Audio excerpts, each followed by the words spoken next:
Want to go one time 4:02. Want to give one more minute, Bob? But we'll go ahead. What were you gonna say? Just there's no point. I was going to talk a little bit about what we're going to talk about today. We may as well let people know that we're going to be having another the fourth session next week, right? But you're going to go over that, Tim. So I'm no need for me to. No, go, no, go right ahead, Bob. Well, I just want to let people know that first of all, we take questions. Hi, Kathy. Hello. We take questions from anybody and everybody in the chat. So if there's something, or if somebody has a comment, put it in the chat. We're going to have a presentation for about 20 minutes or so, between 20 and 25 minutes. We'll spend the last few minutes with questions that people have come up with before the end of the half hour, and then we'll stay on afterwards for anybody who wants to chat, has any other questions. We'll be on for a while, so that'll be fun. And we always like that part of it too, after the 30 minutes is up. And is anything else, Tim, that we should say at this point? Nope, I think you've got it there. I appreciate that discussion there. If we're missing, give the folks a little background who we are. They call ourselves the WellWaveNOW group, and we're a group of wellness and to some extent health experts, a couple of us, I put myself in the wellness arena, who are looking to really help people achieve optimal wellness and live better physically for longer and enjoy that physical life well into their golden years. And so, you've got two of the three triumvirate here. I guess I'll be bold enough to call us the triumvirate. That get a little grandiose there. But I'll Oh go boy, ahead with I'm so honored, Jim. I've never been called a part of a triumvirate. It's fantastic. So, of course, one of the good leaders of that triumvirate, and perhaps the most important part, is that Bob Levine here is a renowned brain researcher and a leading expert in non-opioid pain management and relief from that. The person who's missing from us today is Breck Rice, who is a thought leader in the world of community wellness and leads a company called Brim Health, is really focused on transforming that community wellness. Breck extends his apologies. He's got an industry conference which he is participating in and speaking, so he couldn't be with us today. And then me, Tim Daniels here, consider myself a trailblazer in the world of wellness plan management. For sake of simplicity and time, what a financial manager does for someone in the world of finances, I do it for people in the world of wellness, and also with a expertise in the background and a couple of wellness, evidence-based wellness technologies that I incorporated into that work. And so we all have offerings in terms of education courses, products, services that we provide. But we also like to provide advice here in this forum in our WellWaveNOW panel discussions to people at no cost, without any expectations, and try to give and provide in these discussions tools, techniques, practices that you can take away and maybe do a little more research with, a little more thought, put them into place with for your life to improve your own health and wellness. So we've been on a series here, as Bob talked about. This is the third in this series called Take Charge. The how, why, and what of your wellness, how to take the lead in your how, why, and what of your wellness journey and health and wellness journey on that. We covered, why do you want to do that in part one? And part two, we talked to really how do you communicate with your healthcare professionals, getting prepared for that. What do you want to communicate? Why do you take and why to do that? And then now in this one, we're really going to talk about how do you create wellness, various healthy routines across various aspects. And we're going to focus in on really three routine areas this week. Next week, we'll talk to some of the other ones. We'll talk about the importance of quality sleep, starting your day right, and healthy eating routines with that. So welcome, Maury. Maury, appreciate you and all the guests, but Maury's become a consistent participant with us, and it's always good to see him here and get his engagement. Nice to be here. Right, thanks. Bob, anything? So guys, just one. I just want to make an adjustment to. So my when you say non-opioid pain management, I'm just going to make an adjustment to that, Tim. Sure, I'm going to say it's basically drug-free, supplement-free pain elimination in a higher performance level, because that's what it's all about. It's all about eliminating pain, not managing pain. So and I apologize, Tim, for coming in here like this and changing it, but no. I just want to be clear about the adjustment to the language. It's really important. People really want chronic pain elimination. They're not interested in managing their pain with medications or without medications, because if you're managing your pain, you still got it. So who wants it? Nobody. So anyway, that's where I come from. Is we got to figure Absolutely, out how to Bob. eliminate it. That's fine. You've got every right to position yourself as you see fit. If you know, if I get stubborn and reposition you, then that's on me. Okay. Okay, super. And I also put my contact information in the chat. My email address, drbobtalks.com, is a great way to check out my background, and my cell phone's in there. So I offer free consults for people who really want to get some more information about holistic health in general. So thanks, Right. Tim. Great, beautiful. So, we were talking about creating those kind of healthy routines in general, and we've got the three we want to dive into.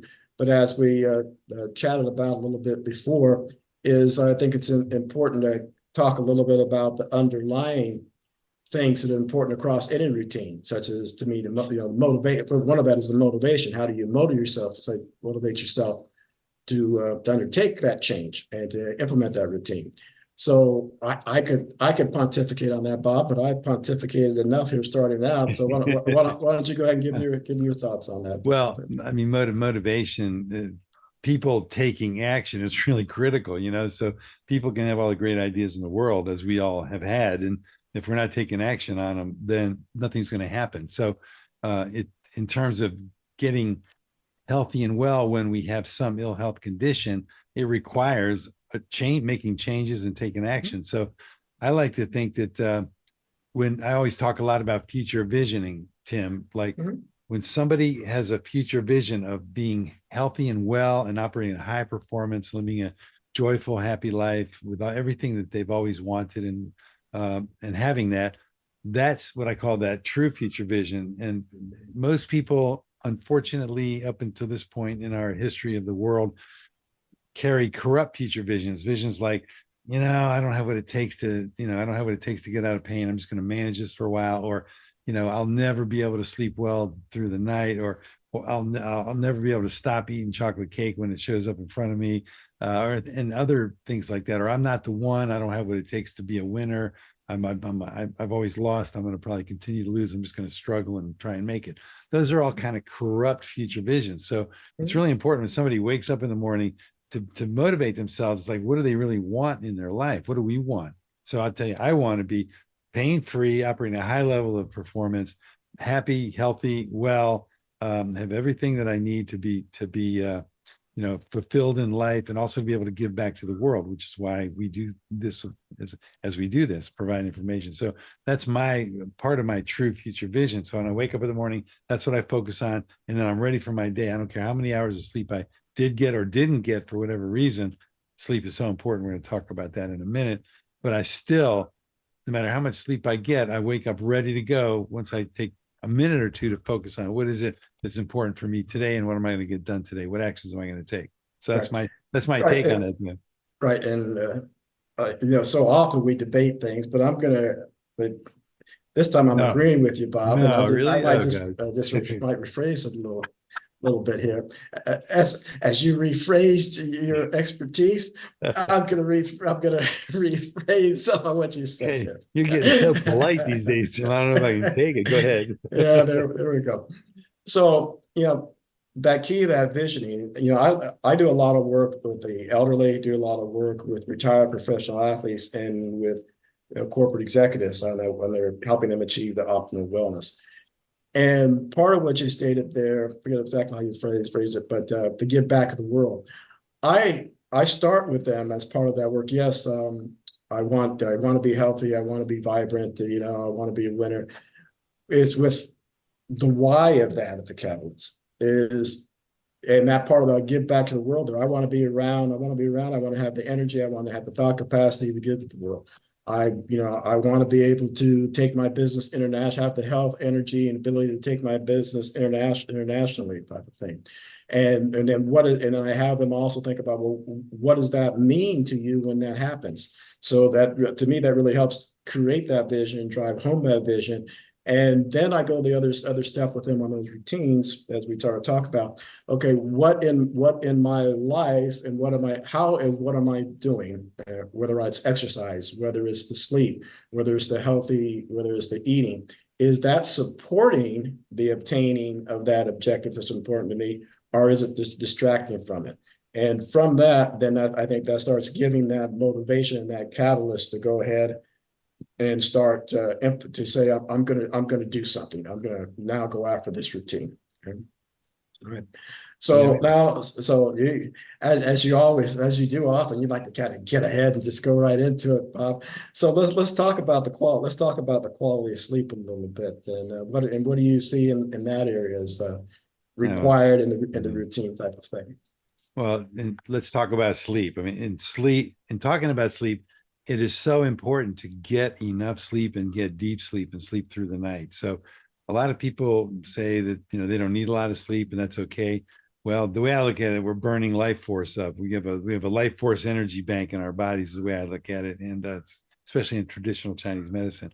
And when we're depriving ourselves of sleep without realizing it, we can only do that for so long until we hit the wall and then we get into trouble. And so it's important for people to understand that they need appropriate amounts of sleep and they need to get deep sleep. So there's so much that goes into this, but some simple tips that I use is first of all, it's really important not to eat. Yeah, On the go one ahead. question I'd like to have you drill a little bit on is Yeah. when you say deep sleep, what's an indicate? What is deep sleep? What's the indication of being of Well, deep sleep? so basically, when I had my chronic bad back and hip pain, years ago, and I couldn't get out of it through conventional care, unfortunately, and I had to use various alternative methods to get out of pain. That's where I started this whole process of learning about it and becoming a pain elimination expert without drugs.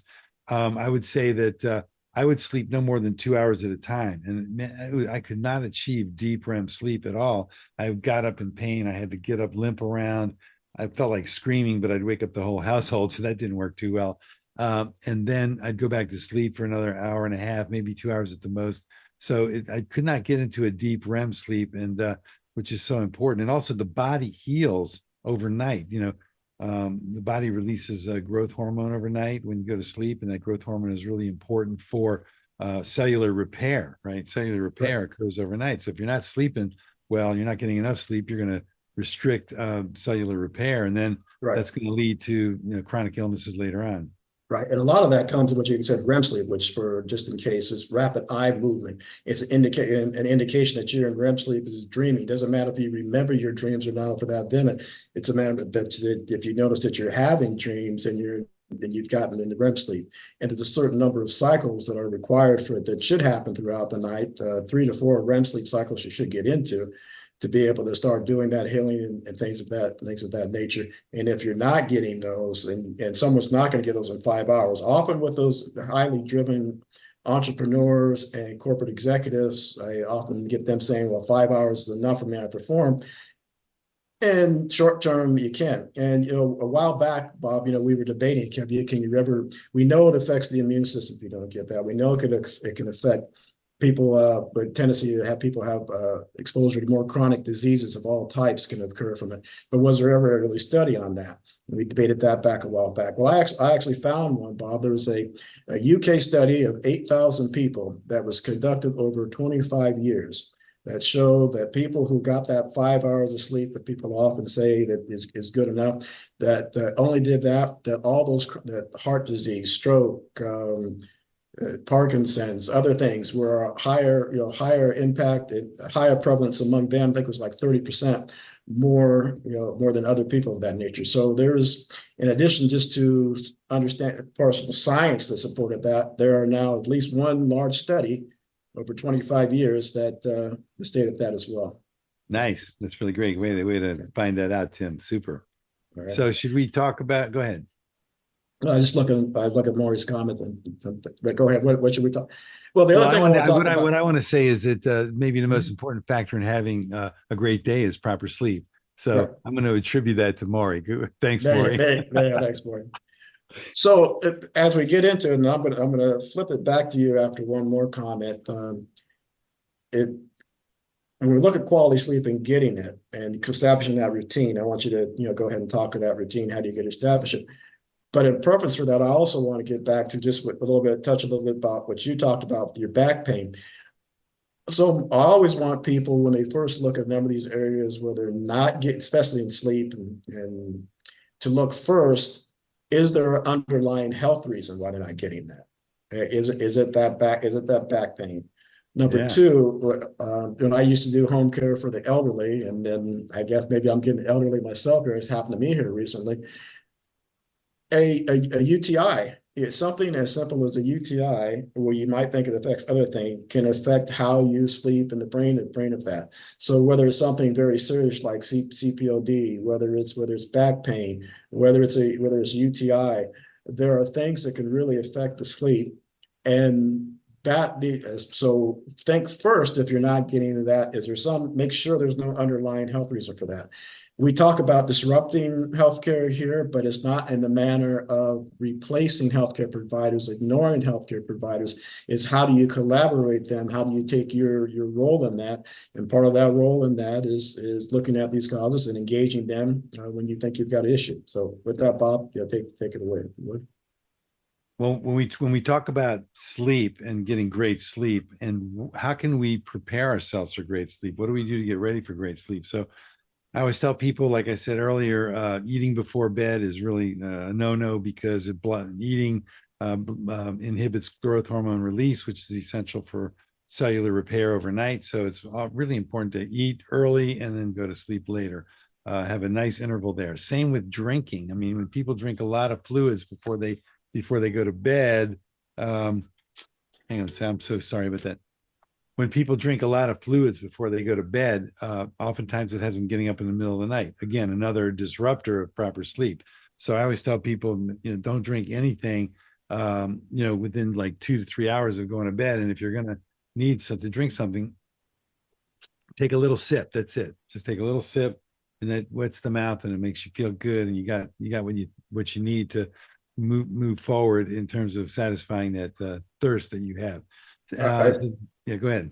Yeah, one question that I think is good to address at this point that came from the audience there is how much time between eating and sleeping, Bob? So I say 2 hours. I prefer three for sure, but I think two is about the minimum, because if you do less than two, you're getting too close to an interval to sleep. So especially with liquids, I mean, liquids, I drink a lot during the day. I hydrate. I'm drinking water all the time. It's the best liquid in the world. Nice clean water. And but I stop around 6 p.m.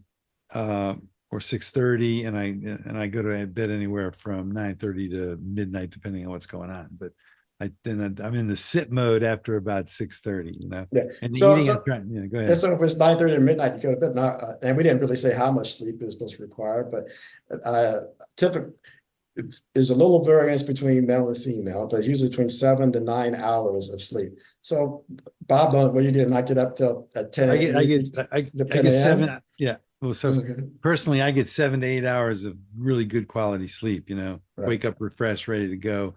And unless I've got something going on that's really urgent, like I'm working late in the night, and then so every now and then you're going to have those 3, 4, or 5 hours of sleep, and I just go with it. I know. I mean, I use my powers of self-guided meditation to tell me my true future vision before I go to sleep is, oh, I'm going to be waking up in 4 hours. I'm going to be wake up fully refreshed, ready to go. I'm in deep sleep. It's fantastic, and I'll have energy all the next day, and that works really well. But I don't want to use that. I don't want to use the power of the mind to overcome my body's needs for good sleep. Right. Okay. Once in a while, it's great though.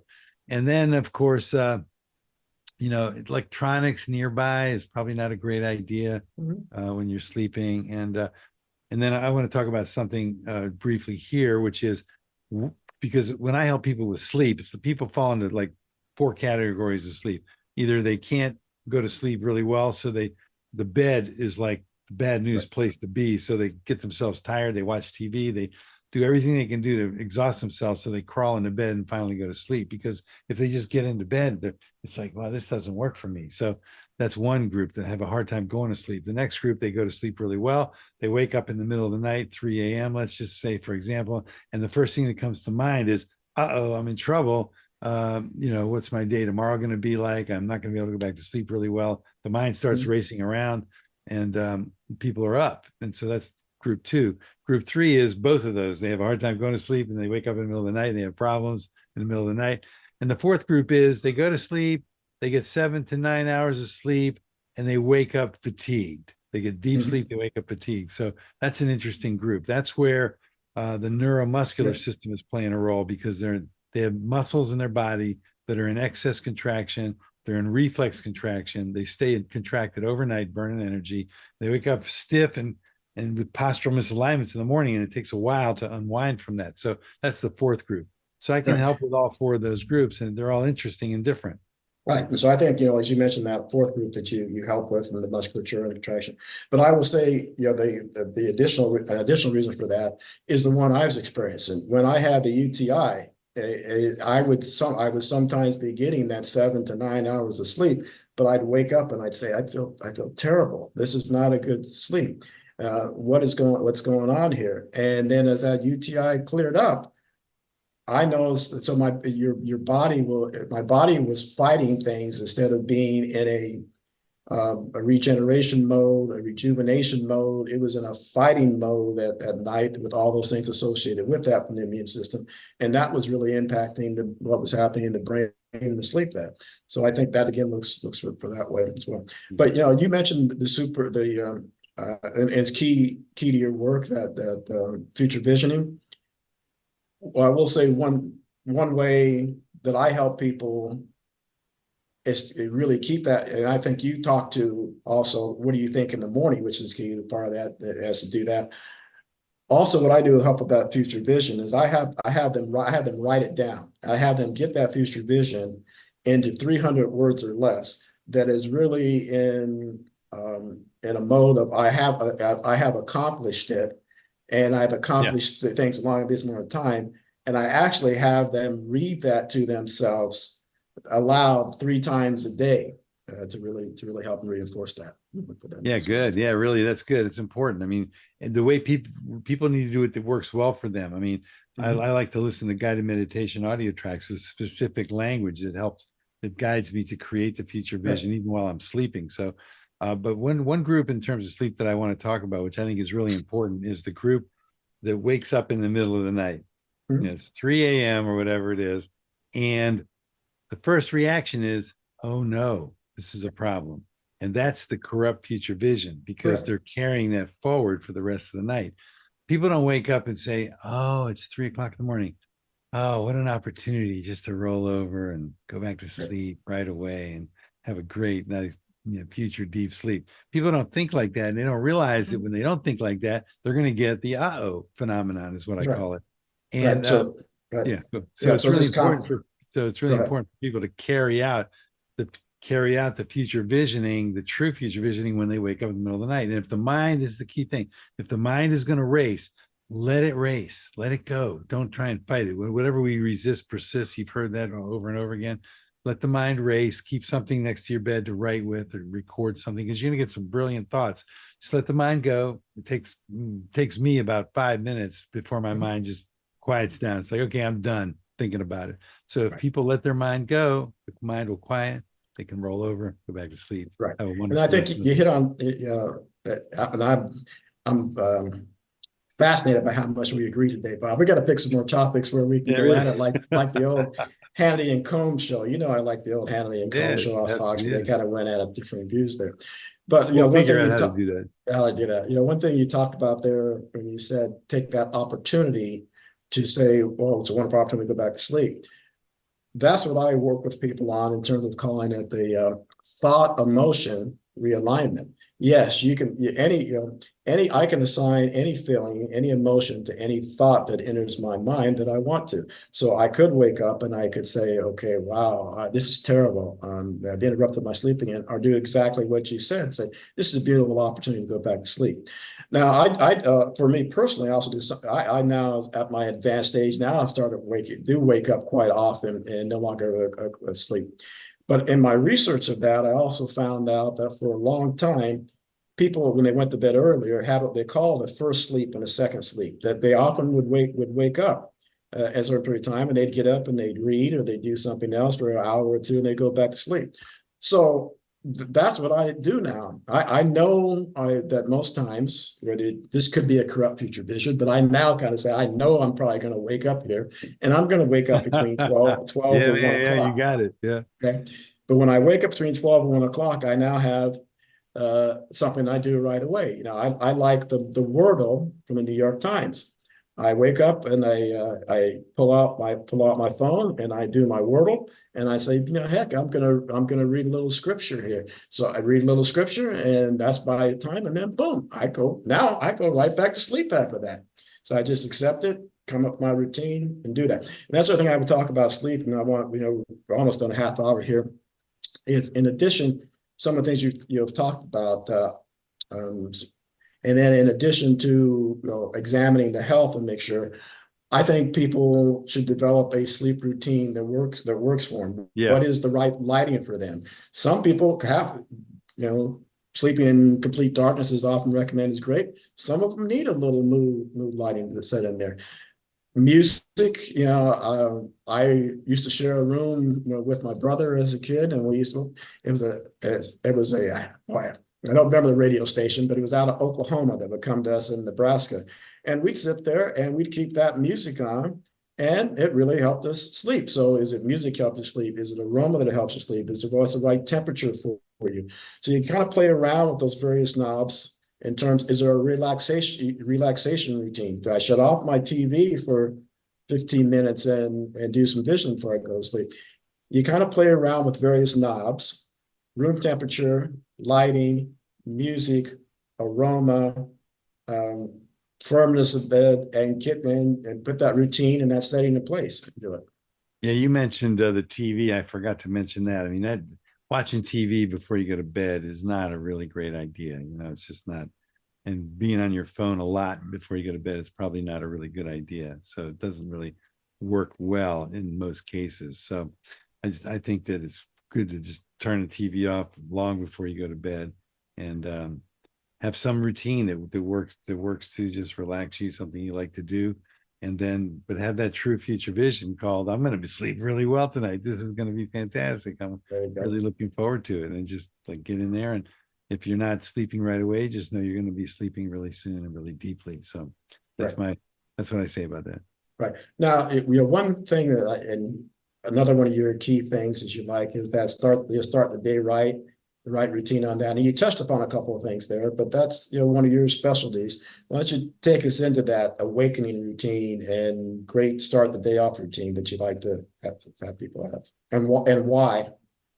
Well, I mean, it's different for everybody. Some people are into intermittent fasting, so they're not eating breakfast and they're eating lunch. They're waiting, it's not 14 to 16 hours before they eat again. So it depends on what people are doing. But the first thing that I think is most important in terms of a morning routine, first of all, some people like me do effective muscle release routines in bed. I teach those things in bed to release the neuromusculature. So, people have a forward head, they can help get their head back over their body. So I do like 10 minutes of effective muscle release routines. I like that in the morning. I'm also future visioning in the morning before I even get out of bed. So it takes me about 15 minutes before I do anything before I get out of bed. And then once I get out of bed, I'm on my way because my day. So why is it important to you to have that future visioning at the start of the day, Bob, and to do your other things before you get out? Why is that key? Well, it keeps me focused on what I'm going to produce that day, what I'm going to do, the actions I'm going to take, because we live life with having objectives about things, and when we have objectives or goals or results we want to produce, it takes actions to produce those, and it takes specific ways of being to get those actions taken. It takes being confident. It takes being resilient. There's a lot of ways of being that go into having someone be effective during their day and effective in their life. So I teach about ways of being because it's really important to study those. And so that's what I would say about the morning routine. It's really important to be focused on what it is that you want to produce during the day, and the results you're going to get during the day, and know you're going to get those results. Okay. So before we wrap it up and turn over some quick question here, let's spend a little bit of time on the healthy eating routine, Bob. Okay, I was laughing because I like that Kathy's Kathy's comment. But for those future listeners, Kathy said we've talked so much about sleep here that we're putting her to sleep. She's yawning there. Kathy, Kathy, did you get sleep last night? I talk to myself about the importance of sleep. Mm-hmm. to Oh, put there my you go. sleep. That's And you guys started doing it, and I could not control my yawns There you go. anymore. well, Well, yawning is good. Yawning is yeah, good. so we'll put this up on a place. If I put it where you can replay it, and so at night you could just take this little clip, play it to you, and yawn and go to sleep. Kathy, how There about you that? go. That's right. That's right. So Tim, I don't know. It's 4:32. We can have some more discussion on the sleep business, or we can move, move into another topic. Yeah, but I think either we open it up for questions, take your Or uh, either open for question, or we spend a little bit of time on the healthy eating, or we could put healthy eating the next week, Bob. yeah, I mean, healthy eating is so important. Between, but I always say, I just want to say one thing about eating and stress. I always say that a person who has a lot of stress in their life and they have the most fantastic diet will not live as long as somebody who has almost no stress in their life and they have the worst diet in the world.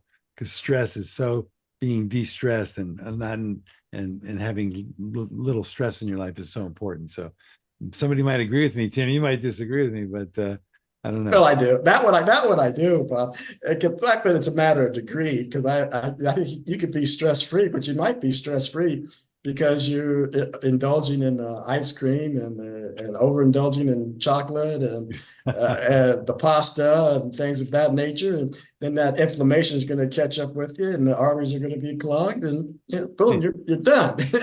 It could be. I just use it to make a point about the Yes, importance of being yes. stress free. That's all. So, Yes, and I agree. The stress, stress is. I often call in dealing with my athletes because they often say, "Hey, I can handle stress," and they say, "I think stress is one of the most underrated opponents out there." so And yet, I'd like to yeah, ask Kathy. You said study shows correlation, not causation. Which one causes which? I just wanted to get some clarification from you on well, that. that's all right. I think I pointed out. I think it was me, and I was commenting on that study over in the UK, and was saying that it showed that it caused this and that. And yes, Kathy, I will go.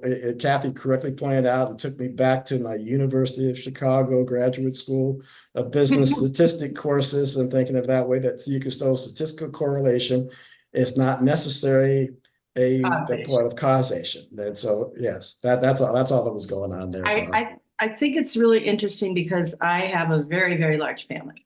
I Yeah. have 74 first cousins and 200 second Wow! cousins that I know. Wow. Wow! Wow! Lots of weddings, starting to get into the funeral area. Mhm. But I know how they sleep. Mm, And I see, oh, that one sleeps like him, that one sleeps like her. I mm, know from visiting my parents as they're getting older, I know that they wake up. And the reason I know is that the guest room is next to their room and they turn on the TV at 3 in the morning. And so I know they're awake mm, mm. and they wake Wow! up. That sort of thing. And so as I've, gone through my life and stuff, I start behaving a certain way. I go, oh, I remember when Aunt Sally did that. Oh yeah, I remember Uncle Francis did that. So much of this is the case. The same thing with eating is that my appetite is completely different than my husband's. I can eat foods without gaining weight that if he eats it, he gains weight. Right. And so for me, it's about when you do this, what happens? Okay, well, you should stop doing that. you know, Yeah, that's always the question. How do you stop doing that? Right? well, but I mean, the point is that no nutritional plan works for everybody. Mm. True. You Right. know, no solution works for everybody. It's all a matter. And that's what I like about you guys is that you're individualizing it. Right. And Yeah. Yeah. Regarding diet, Kathy and Tim, my only message is keep blood sugar levels as constant as possible. Don't Mm. let the sugar level in the blood spike because Right. but that that's has the Yeah. less one thing. but it What's has that? less to do with what you eat and how your pancreas and liver work. Well, Well, I it's a mean, little bit, little bit of both, a little bit of both, Kathy. That was one of my, well, from a number of reasons. I was a lightweight wrestler for a long time in my life and had to lose weight and control weight on that. And then I was a 126-pound collegiate wrestler who at one point wow. got up to 260 pounds. And so I really started looking at this whole dietary and the blood sugar level. And it's a combination. Yes, it is what is your body producing, but it's also what are you eating and what's the frequency of what you're eating. That interplay and that insulin and glucose level really does play in the body there. So it's been a combination. But I also agree with you. Almost everything has to be customized. Like my wife can eat half a pizza and doesn't put on a thing. If I eat a slice of pizza, it shuts down pathways in my body for days. Mhm. That then takes me 3 days to clear I can starch eat all the from pizza I burning. want, but a pumpkin spice latte, Right, I'm screwed. right. And then I can eat refined sugar like a donut. Doesn't bother me. Somebody else eats that. My wife eats that. It hits her. Right. So it's Yeah. variance there. And then Bob's point there about how do you make that happen? When I think that gets back to your future visioning and with the saying of what do I want for myself? Why do I want it? How do those, how is my behavior consistent with achieving that or not? What does it mean to me when I do achieve that? And I really say people have to document that, keep it in front of them, read it, and then there are a lot of techniques that can be used. One that I used to teach over in the weight management world was it's stop, challenge, choose. Make yourself conscious. So I'm sitting there and I'm hungry and are usually even something different. I watch TV and I usually eat buttered popcorn with the thing on there. Yeah. And so at some point, stop your. So I now you think, stopped that. stop I yourself, stopped because pretty Yeah. soon it Yeah. goes from just sit, not watch TV, eat buttered popcorn, stop saying, why am I choosing? Why am I doing this? Challenge, is this really going to help me with that future state that I want? Choose. And people say, hey, it's tough to do that, but if you think about it and start practicing that, you become conscious and you start making those. Then one can start making those Well, proper I think choices. people do what works. And when somebody Yeah. tells them to do something that they've tried and tried and tried and it didn't work, Yeah. then they start Yeah. downing. And then you So, try, right. so I like the elimination diet, eliminate all these things for a Yeah. couple of weeks, bring them back one at a time. And I found out exactly what I can and cannot do. And I indulge in the things I can do. Right. And when I want one of the things I can't do, like a pumpkin spice latte, Yeah. I go, well, I'll have a beer with lunch because I can do that. Okay. Right. So, and it's just, all the things I can eat for breakfast, I don't like. Mhm. So I don't eat breakfast. Yeah. Yeah. I have a Yeah. big lunch. Okay. So, but I mean, I'm trying to give people things that work for them. Yeah. It's But the true. keyword It's got work for for. them. It's Yeah, it's gotta got work. agree. It's It's gotta got work. absolutely. It's got to be customized on that. Well, that's And why and then I, the other thing as part of that customization, it's got to be something that's realistic with what they want to accomplish at that time. Some people might say, I want to live to be 120. Well, then you really need to work on I'm getting the inflammation down in the body, and you better have a diet that is very, very, very, very, very low inflammatory. This is what you got to do. Somebody else may say, I don't want to live to be 120, but I don't want to be morbid. I don't want to be I don't like BMI. I actually like body fat content. I don't want to have a body fat content of 40% because it's going to do X, Y, Z to me, and it limits me. Well, therefore, that's something different. Well, you could have a little you could have red meat, and you could do X. So I think that customization starts with yes, how does your body operate, but also what do you want? What are your objectives? So what's realistic for you at this state? It might evolve, but what's realistic for you at this state as well. we talked about, I liked what you said about coming up with a routine for, focusing on what you want. And that's why I developed the automatic pattern recognition and interruption system, because all of these automatic patterns that, by the way, reside in the subconscious mind, they are actually what's keeping people from making the choices that they really want to make for their future. So once those automatic patterns are recognized and interrupted, then the person is free to choose to make the changes they want to make and free to do whatever they want and have a new life, basically. So to me, it's all about identifying those patterns, interrupting those patterns, and then helping people be free of those patterns. Absolutely. Yeah, I like to substitute. I love popcorn. Every time I watched a movie, I ate popcorn. Mhm. But when I watch situation comedies, I don't. So I started watching more comedies, streaming comedies for the same amount of time, and it didn't trigger the popcorn desire. Yep, You know? Yeah, So yeah, yeah. I substituted something, and now then I became part of my consciousness that, oh, okay, if I can do that, now I can go to a movie and not have popcorn. Perfect. Yeah, Absolutely. yeah. Yeah, it's just, I mean, it's so, I get knocked out by movie popcorn, so I can't do it. I can feel the effects of it right away. And even though I want it and I love it, I was you gonna know, say, when we gotta stop talking about popcorn. Now I want it. Well, we're going to get back to talk about sleep so we can put you to sleep now, Kathy. How about that? let's talk about dancing. Maybe that'll be good. No, I thought you guys were going to talk about PGX. Talk about what? PGX. Oh, That wasn't on the agenda? I don't think so. Tim, was that on the agenda? Somebody's got to, you have to fill me in on what PGX is. That's so it wasn't on my agenda. You have to. Oh, it's pharmacogenetic testing. Oh, yes, yes. No, that's you can see it in our background there, and that is what our other colleague Breck Rice, who couldn't join us today, he is very, very, Oh. very, very into, and in I'll terms. tell him that that's why I came. I mean, I enjoyed Okay. you guys, Well, but I'm well, going, he'll, hey, well, I thought there was this on the agenda, but okay. well, No, he'll be here next week, so you should definitely pepper yeah. him next week. And Breck will talk. And Breck always, just like Bob Fest talks about his future visioning. And I didn't talk about pulse electromagnetic field therapy this week, which can also help with routines and getting healthy and sleep and getting the most out of your diet. So we each have our things that we always mention. So mine is the pulse electromagnetic field therapy because it makes everything you do better and helps out with these things. Bob's future visioning and the panic interruption.